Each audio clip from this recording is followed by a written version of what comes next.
Assalamualaikum warahmatullahi wabarakatuh. Perkenalkan namaku Ramla dengan NIM 221061132064. Nah, jadi di sini aku ingin sedikit menjelaskan mengenai dampak industri kayu pada lingkungan kesehatan. Seperti yang kita ketahui, industri kayu merupakan salah satu jenis industri yang memiliki risiko tinggi terpapar oleh debu kayu. Industri kayu memiliki kontribusi signifikan terhadap perekonomian, namun juga membawa dampak besar pada lingkungan kesehatan masyarakat. Proses seperti deforestasi atau pengambilan alih fungsi hutan dan distribusi dapat mengakibatkan kerusakan lingkungan dan mempengaruhi kesehatan masyarakat sekitar. Nah, jadi dampak penting atau lingkungan kesehatan masyarakat itu terhadap industri kayu, yang pertama ada polusi udara, yang kedua ada kontaminasi air, terus yang ketiga ada kebisingan, dan yang keempat ada resiko kecelakaan kerja. Yang pertama adalah polusi udara dari industri kayu, seperti adanya gangguan pernapasan, penyakit paru-paru, dan gangguan kardiovaskuler, di mana gangguan pernapasan sendiri diakibatkan dengan debu kayu dan gas berbahaya menyebabkan iritasi saluran pernapasan, batuk, sesak napas, dan asma. Penyakit paru-paru yaitu dengan adanya paparan jangka panjang dapat menyebabkan fibrosis paru dan meningkatkan risiko kanker paru-paru. Nah, di sini juga ada upaya mitigasi polusi udara, yaitu untuk mengurangi dampak pencemaran udara dari industri kayu. Beberapa langkah mitigasi yang dapat diterapkan yaitu yang pertama, ada pemasangan sistem pengendali emisi dengan menggunakan teknologi seperti filter debu atau elektrostatik presipitator untuk mengurangi jumlah polutan yang dilepaskan ke udara. Terus yang kedua ada pengelolaan debu kayu dengan memastikan area produksi memiliki ventilasi yang baik dan pekerja menggunakan perlengkapan pelindung seperti masker pernapasan. Terus yang ketiga ada penggunaan bahan kimia ramah lingkungan dengan mengganti bahan kimia berbahaya dengan alternatif yang lebih aman bagi lingkungan dan kesehatan. Dan yang keempat, ada pemantauan kualitas udara dengan rutin memantau kualitas udara di sekitar area atau proyek industri untuk memastikan kadar polutan tetap dalam batas aman.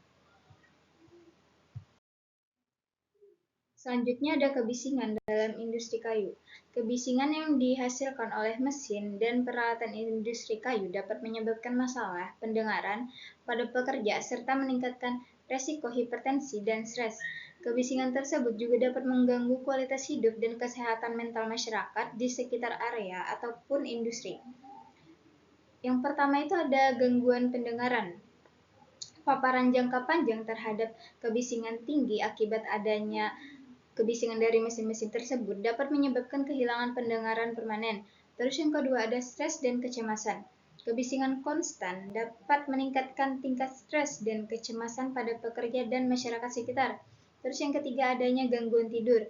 Kebisingan dari operasi industri dapat mengganggu pola tidur masyarakat yang tinggal di dekat pabrik ataupun suatu proyek akibat adanya kebisingan dari alat-alat tersebut. Terus yang keempat ada penurunan produktivitas, yaitu lingkungan kerja yang bising dapat menurunkan konsentrasi dan produktivitas pekerja. Dampak lingkungan kesehatan selanjutnya adalah kontaminasi air. Industri kayu berpotensi menghasilkan limbah cair yang mencemari air melalui penggunaan bahan kimia dalam proses pengawitan dan pengolahan kayu.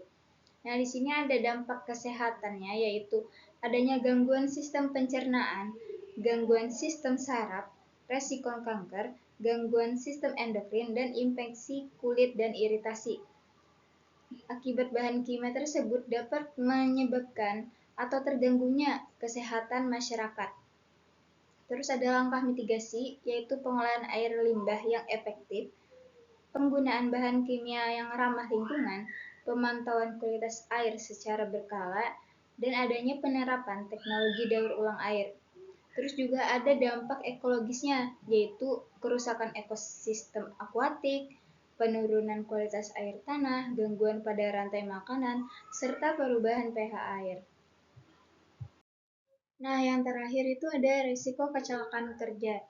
Industri kayu melibatkan penggunaan mesin berat dan alat tajam yang meningkatkan risiko kecelakaan kerja. Faktor penyebabnya termasuk penggunaan alat berbahaya, kurangnya pelatihan, dan kondisi kerja yang tidak aman.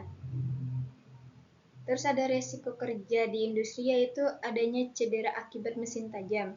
Dengan penggunaan gergaji listrik dan mesin pemotong dapat menyebabkan luka sayat, amputasi, bahkan juga patah tulang.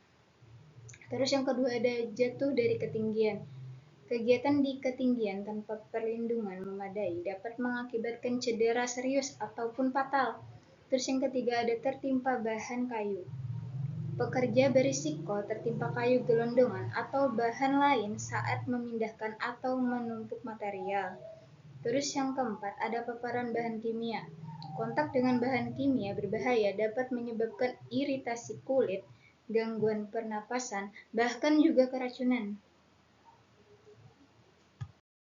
Nah, di sini ada pencegahan kecelakaan kerja. Yang pertama ada penggunaan APD atau alat pelindung diri dengan mewajibkan penggunaan alat pelindung diri seperti helm, sarung tangan, dan kacamata pelindung. Terus adanya pelatihan keselamatan. Memberikan pelatihan rutin tentang prosedur keselamatan dan penggunaan peralatan yang benar. Terus yang ketiga ada pemeliharaan mesin dengan melakukan pemeriksaan dan pemeliharaan mesin secara berkala dan rutin untuk memastikan keamanan operasional. Terus yang terakhir ada penandaan area berbahaya dengan memasang tanda peringatan ataupun juga instruksi keselamatan di area-area yang berisiko kecelakaannya tinggi. Nah, kita masuk ke penghujung dari penjelasan ini, yaitu kesimpulan dan saran. Industri kayu memiliki dampak signifikan terhadap lingkungan kesehatan, termasuk polusi udara, kebisingan, kontaminasi air, dan risiko kecelakaan kerja. Untuk meminimalkan dampak negatif tersebut, maka adanya atau diperlukannya pengelolaan yang efektif meliputi pemantauan kualitas lingkungan, pengolahan limbah, dan penerapan prosedur keselamatan kerja untuk meminimalisir dampak negatif tersebut. Mungkin itu saja penjelasan singkat dari saya. Terima kasih. Wassalamualaikum warahmatullahi wabarakatuh.